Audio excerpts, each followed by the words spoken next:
Well, AI technology is being used to spot when someone is about to fall by monitoring how they walk. The system was developed by Nanyang Polytechnic and a local medtech firm and is on trial at SGH and some eldercare homes.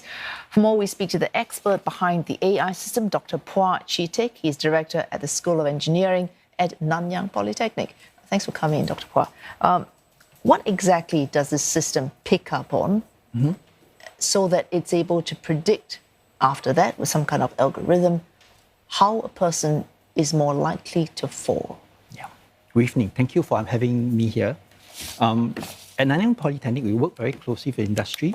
And as you have mentioned, we work with the medtech companies, Longway AI, to help us develop a gait system that's able to use AI technology to detect the movement when you walk. So gait basically is about the muscles and your joints movement. And because of that, we are able to identify whether a person is able to walk properly, and using the ability to identify the walk gait, we are able to determine whether a person has a potential to fall using training database that we have. So this AI system has been on trial since 2020, as you've mentioned. Yeah. And what sort of major abnormalities does it detect? And I mean, elderly people will certainly benefit from it. But aside from that, what other groups of people, can benefit from this algorithm?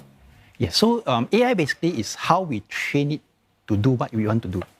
So in our training, basically in 2020, we started with elderly because we train the database using 20,000 videos. And the AI is able to identify gait for people who walk normally and people who walk with abnormality. Now that part of it is important. So if we were to go and expand a bit beyond just training for walking, we are able to train also for sports activity like running and other walking activities that you have to do at home. But that's interesting because it's the difference between normal and abnormal. Yes. What are the chances of the system getting it wrong so that, I walk in a very odd way. Sure. It doesn't mean I'm going to fall. Yes. Is someone like me likely to be triggering false alarms with your system? Yeah, so that's where we talk about having a database that we train the people to be, because normal gait actually is a statistical analysis as compared to abnormal gait as well. So from there, we are able to identify a typical gait structure of a person. After that, we apply the AI algorithms on your gait.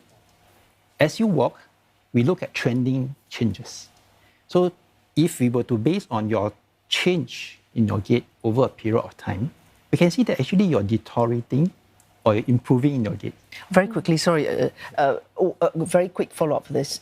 Does your algorithm build on, so for example, it monitors me. Yes. The more it monitors, does it pick up more data from me so that it is able to amend the existing algorithm so that it gets more knowledgeable about me? Yes, that's the whole algorithm about.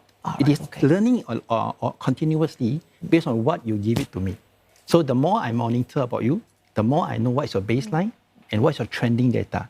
And that allows us to give us very accurate prediction of a potential gait change that falls into the abnormal range. And when you go there, that is where the alert has gone. That sounds great. I think because whether, women, ladies, you're wearing high heels or whether we do a lot of sports, it kind of affects your mobility. But is it accessible to the general public? Say, I want to get myself tested. And not to mention the cost as well. Yeah. With technology and it's being more pervasive nowadays, cost is going down very fast. The truth is, the system that we have today just needs a camera and a cloud access to an AI system that we have created an algorithm to process it.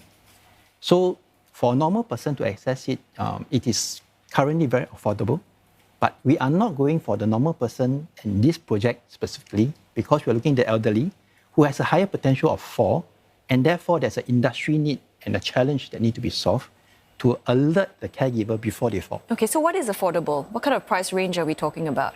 The camera, we are looking at a normal CCD camera that will cost less than about $500. The algorithm by itself, because it's resides in the cloud, And the cloud is basically an internet-based storage and computing system. So cost is very low if you don't use it too often. But you need a professional to actually be reading out and telling you, right? Or does it automatically signal like, oh, you've got... Yeah, that's the beautiful part about AI. It actually detects the systems or what you're happening to you, and it automatically identifies the potential probability of fall. And because it identifies by itself, you give the alert. And that's why you don't need a professional. The only thing that you need a professional is when we create the training database.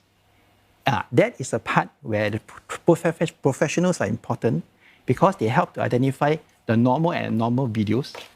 And from there, we are allowed to determine what is a normal range and the normal range. Thanks so much for joining us this evening, coming all the way in, Dr. Phua Chee Teck from Nanyang Polytechnic. Thank you very much. Yeah.